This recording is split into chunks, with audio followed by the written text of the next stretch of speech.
스가랴 1장 1절에서 3절까지 말씀 같이 보고 함께 은혜를 나누겠습니다.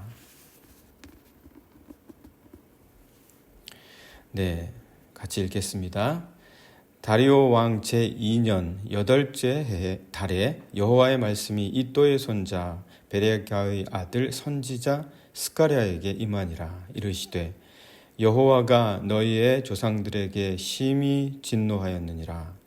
그러므로 너는 그들에게 말하기를 만군의 여호와께서 이처럼 이르시되 너희는 내게로 돌아오라. 만군의 여호와의 말이니라. 그리하면 내가 너희에게로 돌아가리라. 만군의 여호와의 말이니라. 아멘. 네, 우리가 가야 할 길이 있다면 우리가 그 가는 길을 알고 가는지, 만약에 그 길이 인생의 길이라면 그 인생의 길을 알고 가는지, 물론 우리가 가야 할 길을 마땅히 알아야 하겠지만 사실은 우리가 그 길을 가고 있으면서도 우리는 잘 알지를 못합니다.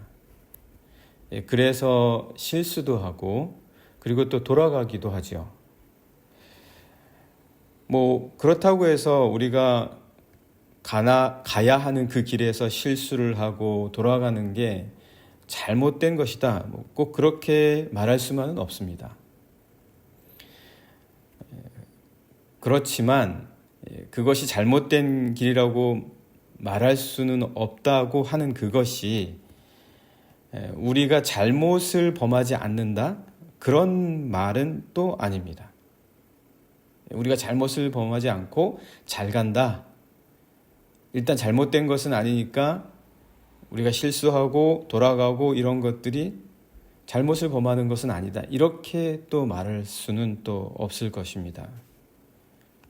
그래서 우리가 가야 하는 길, 그 길을 우리가 잘 알지 못한다, 이렇게 말씀을 드릴 때에 드리고 싶은 말은 우리가 가야 할 길, 그리고 가고 있는 그 길을 가면서, 그리고 가고도 제대로 간 것인지조차도 잘 모를 때가 많다는 겁니다. 우리가 지금 이 길을 잘 가고 있는 건지, 맞는 것인지, 심지어 그 길을 다 걸어놓고도 확신이 없고 또 그거를 모를 때가 많이 있다는 거죠.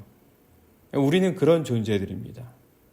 우리가 가는 그 길, 이 길을 제대로 걸어온 것인지조차 잘 모르는 그런 존재들이다.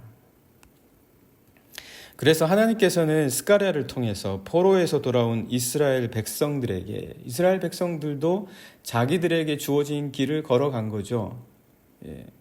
자신들의 민족의 길을 걸어갔을 것이고, 개인적으로 보면 개인의 길을 걸어간 거예요. 어떤 일을 하든지 간에.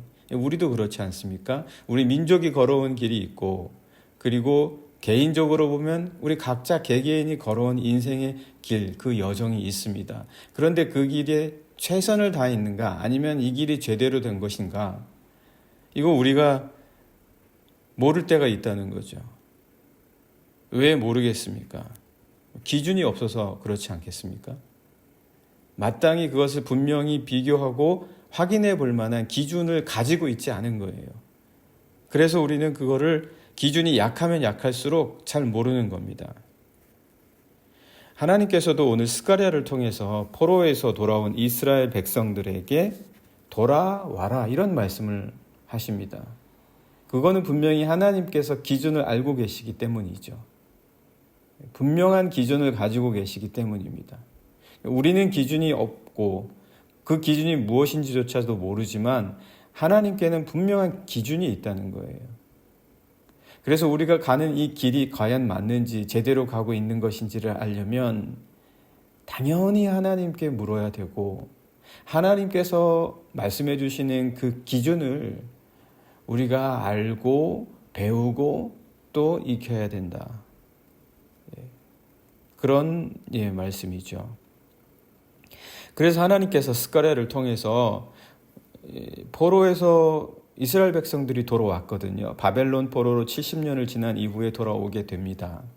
오늘 이 말씀도 이미 돌아온 이후의 이야기입니다. 그렇게 돌아온 백성들에게 어떻게 말씀하시냐면 너희가 내게로 돌아오면 내가 너희에게로 돌아가겠다. 이렇게 말씀하십니다. 예, 한번 말씀을 잠깐 보시면 오늘 읽은 말씀 1장 3절 말씀입니다. 그러므로 너는 그들에게 말하기를 만군의 여호와께서 이처럼 이르시되 너희는 내게로 돌아오라. 만군의 여호와의 말이니라. 그리하면 내가 너희에게로 돌아가리라. 만군의 여호와의 말이니라. 그러니까 이 말씀이 요약해서 말씀드리면 너희가 내게로 돌아오면 내가 너희에게로 돌아가겠다. 이 말씀이시죠. 어찌 보면 좀 약간 아리송한 말씀이기도 합니다. 왜냐하면 이 스가랴 1장의 배경을 보면은요, 아까도 잠깐 제가 말씀을 드렸습니다. 이 스가랴 1장의 시대적 상황과 그 배경을 1절에서 이야기해주고 있습니다. 그것을 보면 1장 1절 말씀 보시면요, 다리오 왕 제2년 8째 달에, 그러니까 이때 이 스가랴 1장에서의 시대적 배경은 약 한 8장까지는 거의 비슷한 시대적 배경인데요. 그때까지의 배경은 다리오 왕 제2년 8째 달이라는 거예요. 그럼 이게 언제냐? 아마도 주전 520년경이 아닐까. 그러니까 성전이 그러니까 스룹바벨 성전이죠. 우리가 흔히 말하는 예루살렘의 두 번째 성전입니다. 솔로몬 성전이 제1성전이면 무너지고 다시 세워진 제2성전은 스룹바벨 성전이라고 하는데 그 스룹바벨 성전이 세워진 것이 518년이다 라고 계산을 한다면, 그렇게 계산을 한다면 아마도 이게 520년경이 아니겠냐, 주전 520년경이 아니겠냐, 그렇게 계산을 해보는 거죠. 이게 만약 주전 520년경이라면 이스라엘 백성들이 돌아온 게 537년이거든요. 그러니까 이미 16년이나 17년 돌아온 지 그렇게 오랜 시간이 지난 거예요. 포로에서 17년이나 16년 정도 돌아온 지 지난 시기인데 하나님께서는 여전히 이때 돌아와라 이렇게 말씀하고 계신다는 거죠. 결국은 우리가 1장 1절의 말씀의 시대적 배경을 계산해서 생각해 보면 그렇다. 그러니까 하나님께서는 이미 돌아온 이들, 이미 다 팔레스타인에 돌아와가지고 자리 잡고 거기서 살아가고 있고, 그렇게 살아간 지 이미 거의 20년이 다 되어가는 사람들에게 하나님께서는 여전히 돌아와라. 너희가 내게 돌아오면 내가 너희에게로 돌아가겠다. 이 말씀을 하고 계신 셈이다라는 거죠. 이렇게 말씀하시는 이유가 뭐냐? 이미 돌아온 그들에게 왜 자꾸 돌아오라고 하느냐? 하나님께는 분명한 이유가 있다는 거예요. 물론 우리는 이유 없이 짜증도 나고 이유 없이 화도 내고 이유 없이 뭔가 일을 벌이기도 합니다만 하나님께서는 분명한 이유가 있는 거죠. 이유 없이 돌아와라 그러시지는 않을 것이다.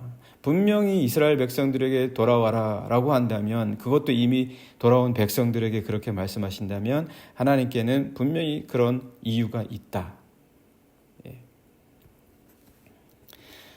그런데 하나님께서 돌아오라고 하실 때도 어떻게 돌아오라고 하시냐면 너희가 내게로 돌아오면 내가 너희에게로 돌아가겠다. 이런 식으로 말씀을 하세요.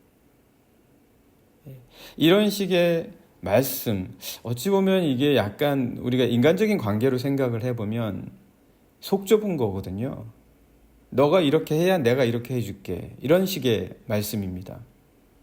그럼 굉장히 속 좁은 이야기예요. 너가 이렇게 해야 내가 이렇게 해준다는 말은 굉장히 우리가 인간적인 관계에서 보면 속이 좁은 이야기고, 너가 사과하면 나도 사과할게. 항상 조건부로 이야기하는 셈인 거죠. 너희들이 돌아오면, 내게로 돌아오면 내가 너희에게로 돌아가겠다. 이런 말, 과연 하나님께서 그런 우리가 일반적으로 흔히 생각하는 속 좁은 말씀으로 하시는 거냐, 이스라엘 백성들에게? 뭔가 마음에 들지 않아서 속좁게 하시는 말씀이냐? 도대체 이게 무슨 말씀이냐? 아마 그런 말씀은 아니겠죠. 예, 그런 말씀은 아닐 것이고, 물론 하나님께서 죄의 용서를 구하지도 않고 있는, 만약 그들이 뭔가 잘못됐다면, 그래서 하나님께서 마음에 들지 않으시고 계신다면, 자기들의 죄를 용서함 구하지도 않는 이들의 죄를 무조건, 조건도 안 달고, 조건도 안 달고, 무조건 그냥 그저, 죄를 얼마든지 범해도 좋고, 하지만 주님은 사랑이 많으시기 때문에 무조건 용서해 주시는 그런 논리를 하나님께서 우리에게 말씀해 주신 적은 없었습니다. 그렇다면 하나님이 우리 인간들처럼 마치 거래하듯이 이 말씀이 너희가 내게로 돌아오면 내가 너희에게로 돌아가겠다. 이 말씀이 마치 인간들처럼 거래하듯이 이기적으로 요구하고 계시는 것이냐? 하나님께서 지금 이스라엘 민족에게 포로에서 기껏 돌아왔는데, 그래서 하나님이 마치 큰 사랑을 베푸시듯이 돌아오는 이 놀라운 은혜를 주셨다고 막 하시면서 돌아왔는데 뭘 추가적으로 더 요구하는 것이냐? 그런 말도 아닐 것입니다. 그러면 도대체 이 말씀의 의미는 무엇이냐? 이것은 아마 너부터 사과해 라는 어떤 늘 하나님께서 무언가 받기를 원하시고 조건적으로 하시는 말씀이라기보다는 이 말씀은 너는 돌아가야 할 곳이 어딘지 마땅히 모르고 있다라는 말씀인 것입니다. 우리가 기껏 하는데 모른다는 거예요. 하고 있으면서도 뭘 모른다는 거죠. 돌아왔다고 하는데 돌아오는 것이 뭔지 모르는 거예요. 그래서 우리는 마치 이런 것과도 같죠. 어떤 말씀이냐면 이게 무엇과 같으냐면 우린 때로 신앙생활을 하면서 잘못을 느끼지 않으면서도 회개라는 말을 사용해요. 너무나 익숙한 거예요. 잘못을 안 느끼는데 회개합니다. 우리는 회개해야죠. 우리는 회개했습니다. 이런 단어를 사용할 수 있다라는 거예요. 마치 돌아왔는데 사실은 어디로 돌아가야 하는 것인지도 모르고 돌아왔다고 말하고 있는 거예요, 지금 이스라엘 백성들이. 우리 돌아왔습니다. 그런데 어디로 돌아가야 하는지 그 돌아왔다라는 말이 의미하는 바가 뭔지 모르면서도 돌아왔다. 이스라엘 땅에 돌아왔으니까, 팔레스타인에 돌아왔으니까 돌아왔다. 뭐가 잘못이야? 뭐가 문제야? 이렇게 말하고 있는 거죠. 그러니까 신앙생활을 하면서 신앙이 뭔지 모르는 거예요. 신앙생활을 난 하고 있어 이렇게 말을 해요. 근데 신앙이 뭔지 막상 모르는 거예요. 그러니까 믿음을 말하면서도 믿음이 뭔지 모르는 거예요. 어떤 게 믿음이다라는 건지를 알지 못하는 거예요. 믿음 생활에서 오는 참된 변화가 뭔지 몰라요. 믿음 생활을 하면 변화가 와야 된다. 왜 변화해야 되는데?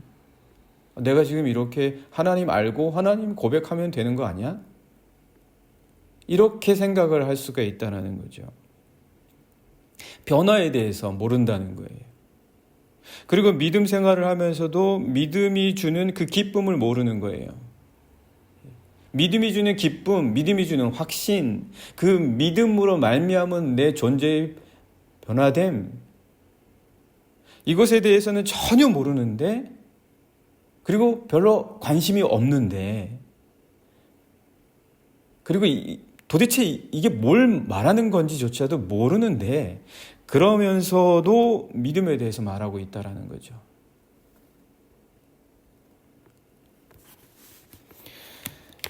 이스라엘 백성들을 예루살렘으로 다시 돌아가게 하신 이유가 무엇이겠습니까? 이스라엘 백성들을 예루살렘으로 다시 돌아가게 하신 이유, 70년 때문일까요?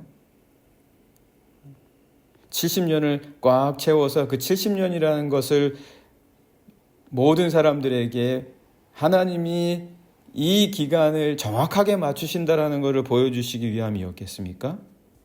물론 70년이라는 것도 의미가 있고 중요해요. 하지만 그거는 본질적인 이유가 아닙니다. 만약 70년이 그렇게 중요하다면 70년이 이스라엘 백성의 돌아옴보다 더 중요하다는 겁니까? 더 일찍 돌아오는 것도 좋지만 70년이라는 그 숫자의 의미 때문에 그렇다는 이야기인가요? 그런 건 아니잖아요. 그렇다면 무엇 때문에 이스라엘 백성들을 예루살렘으로 다시 돌아오게 하셨냐라는 거예요. 바로 예루살렘의 성전 때문이다. 예루살렘의 성전 때문이다. 당연히 성전의 공간적 의미 때문만은 아니겠죠. 너희가 하나님의 성전인 것을 알지 못하느냐? 너희 안에 성령이 하나님께서 거하시는 곳, 그곳이 바로 성전이다. 당연히 우리에게 말씀해 주셨으니까 우리는 성전이라고 말할 때는 그게 공간적 의미 때문이라기보다는 하나님께서 말씀하신 그대로 성전이 의미하는 게 뭐냐? 오늘 주님이 이스라엘 백성들에게 뭐라고 말씀하시냐? 너희가 내게로 돌아오면 내가 너희에게로 돌아가겠다. 여기에서 돌아가는 곳을 말씀해 주시고 계시는 거예요. 너희가 내게로, 내가 너희에게로. 그러니까 성전은 만남이 일어나는 곳이죠. 이스라엘 백성들이 성전 때문에 예루살렘으로 다시 돌아가게 됐다면 그것은 하나님께 돌아가야 한다라는 의미예요. 만날 수 있는 곳으로 돌아가게 하셨다라는 거예요. 이것이 이스카리아도 묵시문학 아닙니까? 여러 가지 상징이 쓰여져 있고 그리고 또 여러 가지 환상이 나타나 있습니다. 그러니까 여기가 성전이 의미하는 것이 바로 내게로 돌아오고 너희에게로 가서 만남이 일어나는 곳, 하나님과의 깊은 체험과 그리고 변화가 일어나는 곳, 바로 그곳으로 이스라엘 백성들은 돌아가야 하는 것이었다. 그런데 백성들은 예루살렘으로 돌아온 지 17년이 지나도록 성전을 세우기는커녕 오히려 그 열의와 신앙의 열심이 점점 식어가고 있었다는 거죠.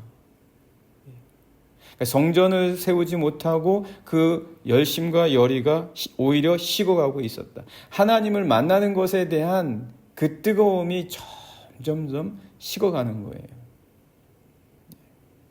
그러니까 믿음을 말하면서도 내가 돌아왔다 말하면서도 어디로 돌아왔는지를 모르는 거예요. 내가 지금 예루살렘에 돌아왔는데 예루살렘이 뭔지도 모르는 거예요. 믿음 생활을 말하면서도 믿음이 뭔지도 모른다. 지금 이스라엘 백성들이 그러했다. 이스라엘 백성들이. 스가랴가 얼마나 답답했겠습니까? 하나님께서 스가랴를 통해서 그래서 말씀을 전해주시는 거예요. 너희가 지금 돌아왔냐? 너희가 지금 돌아온 게 맞냐? 돌아왔는데 왜 바벨론에 있을 때하고 다를 바가 없냐? 하나님을 만나지 않으면서도 돌아왔으니 된 거지. 이렇게 생각을 한다면 하나님께서 보실 때 그것은 분명 돌아오지 않았으면서도 돌아왔다고 생각하는 것이다라는 거죠. 스가랴가 지금 그걸 이야기하는 거예요. 그거를 기억시켜주고 있는 거예요. 너희들 아직 안 돌아왔다. 너희들 아직 안 돌아온 거야. 그거를 기억시켜주고 있는 거죠. 그래서 스가랴 이름의 뜻이 뭡니까? 기억이에요. 기억. 이들이 뭘 기억해야 되냐? 이들의 조상들에게 하나님께서 왜 진노하셨냐? 1장 2절 말씀 보시면 여호와가 너희의 조상들에게 심히 진노하였느니라. 이거 기억하라고요. 왜 그런 일들이 벌어질 수밖에 없었는지 잊어버리지 말고 기억해라. 스가랴. 하나님께서 기억시키시고 그래서 그들에게 기억하게 하신다. 그래서 오늘 스가랴는 간절하게 이야기합니다. 오늘 우리들의 삶에서도 우리가 믿음 생활을 하면서도 믿음이 뭔지 우리는 다 아는 자들 아닙니까? 우리는 믿음 때문에 뜨거워지고 그리고 그 믿음 안에서 일어나는 변화와 그 기쁨을 알고 있지 않습니까? 잊어버리지 말고 꼭 기억할 수 있는 그런 귀한 하루가 되기를 간절히 원합니다. 오늘 이 시간 함께 같이 기도하기를 원합니다.